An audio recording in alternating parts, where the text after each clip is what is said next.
नमस्कार दोस्तों, स्वागत है आपका हमारे छोटे से YouTube चैनल पर। इससे पहले कि हम आज के सेशन में पूरी तरह से खो जाएं, बस एक छोटा सा रिमाइंडर।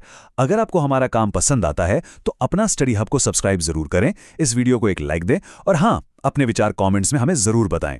इस पूरी क्लास की पीडीएफ आपको हमारे टेलीग्राम चैनल अपना ऑडियो बुक पर मिल जाएगी, जिसका लिंक नीचे डिस्क्रिप्शन में दिया हुआ है। तो आज है 14 जनवरी 2026 और आज हम सिर्फ हेडलाइंस पर नजर नहीं डालेंगे। नहीं, हम हर टॉपिक के बिल्कुल कोर में जाएंगे। ये कोई नॉर्मल करंट अफेयर्स अपडेट नहीं है, ये एक तरह की मास्टर क्लास है।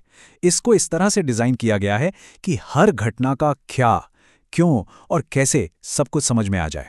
हमारा मकसद सिर्फ जानकारी देना नहीं है, बल्कि एक ऐसी समझ बनाना है जो न सिर्फ एग्जाम में बल्कि दुनिया को देखने के नज़रिए में भी काम आए। तो अगले कुछ मिनटों में हम साइंस से लेकर सोशल इनिशिएटिव्स तक हर विषय की एक एक परत खोलें। तो चलिए फटाफट देखते हैं कि आज का हमारा लर्निंग रोड मैप कैसा है। सबसे पहले हम साइंस और टेक्नोलॉजी की दुनिया में एक गहरा गोता लगाएंगे। इसमें हम इसरो की एक हालिया चुनौती और भारत की रोबोटिक्स में एक जबरदस्त छलांग को समझेंगे। इसके बाद हमारा फोकस होगा नेशनल इनिशिएटिव्स पर। कुछ बहुत ही अनोखी और जमीनी स्तर की परियोजनाओं का विश्लेषण करेंगे। फिर हम देखेंगे कि ग्लोबल स्टेज पर भारत कहां खड़ा है और किन भारतीयों ने दुनिया में देश का नाम रोशन किया है। आखिर में कुछ जरूरी रिपोर्ट्स और अपॉइंटमेंट्स पर चर्चा होगी जो देश के सोशल और कॉर्पोरेट सीन को शेप कर रही हैं। और हां, सबसे आखिर में आपके लिए दिन का एक सवाल भी है। तो तैयार हो जाइए, ये एक डिटेल सफर होने वाला है। ठीक है, तो चलिए अपने पहले और सबसे अहम सेक्शन से शुरुआत करते हैं, साइंस एंड टेक्नोलॉजी। यहां हम एक ही सिक्के के दो पहलू देखेंगे। एक तरफ भारत नई ऊंचाइयों को छू रहा है, तो दूसरी तरफ एक बड़ी चुनौती भी हमारे सामने आई है। तो आज की सबसे बड़ी और चौंकाने वाली खबर, इसरो का 2026 का पहला मिशन PSLV C62 फेल हो गया और इसके साथ ही 16 सैटेलाइट्स अंतरिक्ष में खो गए। अब सवाल ये उठता है कि ये इतनी बड़ी बात क्यों है? मतलब मिशन तो फेल होते रहते हैं ना, खासकर तब जब ये दुनिया के सबसे भरोसेमंद रॉकेटों में से एक के साथ हुआ हो। इस फेलियर की अहमियत को समझने के लिए हमें पहले उस रॉकेट को समझना होगा जिसकी हम बात कर रहे हैं। स्क्रीन पर देखिए PSLV यानी पोलर सैटेलाइट लॉन्च व्हीकल। इसे ISRO का वर्कहॉर्स कहा जाता है। वर्कहॉर्स का मतलब है एक ऐसा मजबूत, भरोसेमंद साथी जो बिना थके लगातार काम करता है। PSLV ने दशकों से भारत के स्पेस प्रोग्राम के लिए ठीक यही भूमिका निभाई है। इसे आंध्र प्रदेश के श्रीहरिकोटा से लॉन्च किया जाता है और इसका मेन काम सैटेलाइट्स को पोलर ऑर्बिट में पहुंचाना है, जहां से वो पृथ्वी का चक्कर लगाते हुए हर कोने पर नजर रख सकते हैं। अब जरा इस स्लाइड पर दी गई जानकारी पर गौर कीजिए, ये इस फेलियर के पूरे कॉन्टेक्स्ट को बदल देती है। ये है PSLV की शानदार विरासत। 1993 में अपनी पहली उड़ान से लेकर अब तक इसने 63 से ज्यादा सफल मिशन पूरे किए हैं। सोचिए, ये सिर्फ कोई रॉकेट नहीं है, ये भारत के सपनों का प्रतीक है। 2008 में चंद्रयान 1 जिसने चांद पर पानी खोजा, इसी से लॉन्च हुआ था। 2013 में मंगलयान जिसने भारत को पहले ही अटेम्प्ट में मंगल पर पहुंचाने वाला पहला देश बनाया, वो भी PSLV की ही देन थी। हाल ही के आदित्य L1 और एस्ट्रोसैट जैसे मुश्किल मिशन भी इसी ने पूरे किए। तो आप समझ सकते हैं कि जब इतने शानदार ट्रैक रिकॉर्ड वाला कोई रॉकेट फेल होता है तो ये सिर्फ एक टेक्निकल गड़बड़ी नहीं, बल्कि एक बहुत बड़ा झटका होता है। खैर, अंतरिक्ष की चुनौतियों से आगे बढ़ते हैं और अब जमीन पर भारतीय इंजीनियरिंग की एक और शानदार छलांग की बात करते हैं। ये दिखाता है कि भारत में इनोवेशन सिर्फ आसमान तक ही सीमित नहीं है। मिलिए स्कॉर्प से, यह है भारत का पहला लेग्ड मोबाइल मैनिपुलेटर। चलिए इस भारी भरकम नाम को थोड़ा आसान बनाते हैं। लेग्ड मतलब पैरों वाला, जो इसे पहियों वाले रोबोट से एकदम अलग बनाता है और ऊबड़ खाबड़ जमीन पर भी चलने की काबिलियत देता है। मोबाइल मतलब जाहिर है ये चल फिर सकता है, और मैनिपुलेटर का मतलब है कि इसके पास एक रोबोटिक हाथ है जिससे ये चीज़ों को उठा सकता है, पकड़ सकता है और कई दूसरे काम कर सकता है। IIT कानपुर के एक स्टार्टअप एक्सटेरा रोबोटिक्स ने इसे बनाया है और ये आत्मनिर्भर भारत का एक बेहतरीन उदाहरण है। तो असल दुनिया में इस रोबोट का क्या काम है? जरा सोचिए, किसी भूकंप के बाद मलबे में फंसी जिंदगियों को बचाने का मिशन।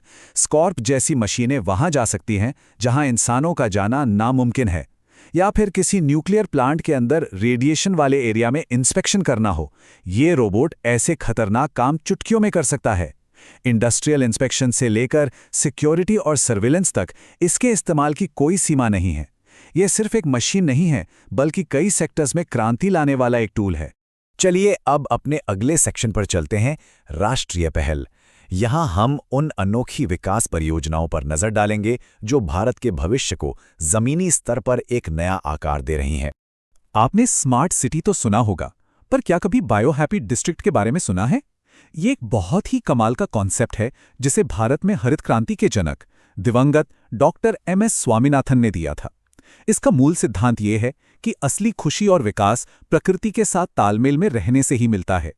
एक बायोहैपी जिला वो होता है जहां बायोडाइवर्सिटी यानी पेड़ पौधों और जीव जंतुओं के संरक्षण को सीधे सीधे इंसानों की भलाई से जोड़ा जाता है। मतलब हम प्राकृतिक संसाधनों का इस्तेमाल ऐसे करें कि हमारी जरूरतें भी पूरी हों और वो आने वाली पीढ़ियों के लिए भी बचे रहें। अब इस कॉन्सेप्ट को और अच्छे से समझने के लिए ये तुलना बहुत जरूरी है। अरुणाचल प्रदेश का कई पन्योर भारत का पहला बायोहैपी जिला बनने की राह पर है। इसका पूरा फोकस इंसान और प्रकृति के बीच हार्मनी यानी सामंजस्य बनाने पर है। वहीं दूसरी तरफ छत्तीसगढ़ का बालोद जिला है, जो देश का पहला बाल विवाह मुक्त जिला बना। उसका फोकस एक खास सामाजिक सुधार पर था। दोनों ही अपनी अपनी जगह पर पहले हैं, लेकिन कई पन्योर का लक्ष्य कहीं ज्यादा बड़ा और होलिस्टिक है। ये सिर्फ एक प्रॉब्लम को सॉल्व नहीं कर रहा, बल्कि जीने का एक नया तरीका बनाने की कोशिश कर रहा है। अब बात करते हैं GI टैग की। GI यानी ज्योग्राफिकल इंडिकेशन टैग एक तरह का सर्टिफिकेशन है। ये उन प्रोडक्ट्स को मिलता है जिनकी एक खास भौगोलिक पहचान होती है और जिनकी क्वालिटी या शोहरत उसी जगह की मिट्टी, पानी या बनाने के पारंपरिक तरीके की वजह से होती है। ये सिर्फ एक टैग नहीं, बल्कि उस इलाके के किसानों और कारीगरों की विरासत को एक सम्मान है। भारत में पहला GI टैग 2004 में दार्जिलिंग चाय को मिला था और हाल ही में आंध्र प्रदेश के अनंतपुर अनार को ये टैग मिला है, जो इसके अनोखे स्वाद और क्वालिटी को दुनिया भर में पहचान दिलाएगा। अब हम अपने अगले भाग की ओर बढ़ते हैं और देखते हैं कि वर्ल्ड स्टेज पर भारत और भारतीय किस तरह अपनी छाप छोड़ रहे हैं। ये सेक्शन ग्लोबल फोरम पर हमारी अचीवमेंट्स और लीडरशिप को डेडिकेटेड है। ये स्लाइड भारत के बढ़ते वैश्विक प्रभाव की एक शानदार तस्वीर है। भारतीय सेना की मेजर स्वाति शांता कुमार को दक्षिण सूडान में संयुक्त राष्ट्र शांति मिशन में उनके बेहतरीन काम के लिए 2025 का UN महासचिव पुरस्कार मिला है। उन्होंने जेंडर इंक्लूसिव पीस कीपिंग को बढ़ावा दिया, जो आज दुनिया के लिए एक बहुत बड़ा मुद्दा है। इसी तरह सोनाली घोष को संरक्षण के लिए IUCN अवार्ड, बानो मुश्ताक को उनके नॉवल हार्ट लैम्प के लिए प्रतिष्ठित इंटरनेशनल बुकर प्राइज और पूर्णिमा देवी को व्हिटली गोल्ड अवार्ड मिला है। ये उपलब्धियां दिखाती हैं कि भारतीय हर फील्ड में दुनिया को लीड कर रहे हैं।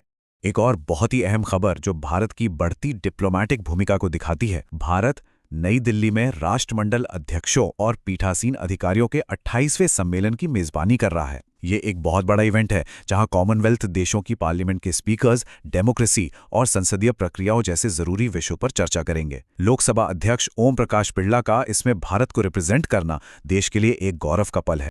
और अब हम आ गए हैं अपने आखिरी डेटा सेंट्रिक सेक्शन में। यहाँ हम कुछ इंपॉर्टेंट रिपोर्ट्स के नतीजों का विश्लेषण करेंगे और कुछ बड़ी नियुक्तियों पर भी नजर डालेंगे जिनका आने वाले समय में काफी प्रभाव पड़ सकता है। अवतार ग्रुप की top cities for women in India report के मुताबिक 53.29 के स्कोर के साथ बेंगलोर महिलाओं के लिए भारत का सबसे अच्छा शहर है। इसके बाद चेन्नई, पुणे, हैदराबाद और मुंबई का नंबर आता है।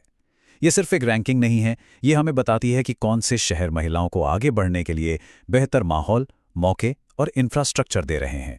और ये कोई छोटी मोटी रिपोर्ट नहीं, इसमें 125 शहरों का आकलन कई पैमानों पर किया गया है। लेकिन यहाँ एक बहुत दिलचस्प बात है। जब बात सुरक्षा की धारणा की आती है, यानी महिलाएं कहाँ ज्यादा सुरक्षित महसूस करती हैं, तो कहानी थोड़ी बदल जाती है। उसी रिपोर्ट के मुताबिक मुंबई और कोहिमा को सबसे सेफ माना गया है, जबकि पटना और दिल्ली को सबसे कम सुरक्षित।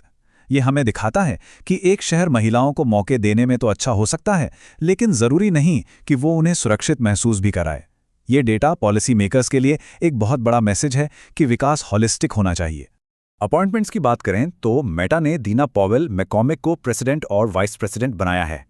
लेकिन इस टेबल में जो बात खास तौर पर ध्यान देने लायक है, वो है भारतीयों या भारतीय मूल के लोगों की ग्लोबल लीडरशिप। अजय बंगा का वर्ल्ड बैंक का प्रेसिडेंट बनना हो या इंद्रमणि पांडे का बिम्स्टेक का पहला भारतीय महासचिव बनना, ये सब ग्लोबल स्टेज पर भारत के बढ़ते कद और उसकी प्रतिभा की स्वीकृति को साफ साफ दिखाता है। और अब इस मास्टर क्लास के आखिरी पड़ाव पर आपके ज्ञान को परखने का समय आ गया है। चलिए देखते हैं कि आज आपने कितनी गहराई से सब कुछ समझा। तो आज का सवाल है, कौन सा देश व्यावसायिक रूप से बायोबिट्यूमीन का उत्पादन करने वाला दुनिया का पहला देश बन गया है? ये सवाल सस्टेनेबल डेवलपमेंट और इनोवेशन से जुड़ा हुआ है। अपने जवाब नीचे कमेंट बॉक्स में जरूर लिखिएगा। जवाब सही हो या गलत, हिस्सा लेना जरूरी है, क्योंकि सीखने का असली सफर सवाल पूछने से ही शुरू होता है। हमारे इस गहन विश्लेषण में शामिल होने के लिए आपका बहुत बहुत धन्यवाद। उम्मीद है कि यह सेशन आपके लिए फायदेमंद रहा होगा। अगर आपको हमारा ये प्रयास पसंद आया तो अपना स्टडी हब को सब्सक्राइब करना और इस वीडियो को लाइक करना बिल्कुल ना भूलें। और हाँ, याद रखिएगा, इस पूरे सेशन की डिटेल्ड पीडीएफ हमारे टेलीग्राम चैनल अपना ऑडियो बुक पर आपके रिवीजन के लिए मौजूद है। हम मिलेंगे अगले वीडियो में। धन्यवाद।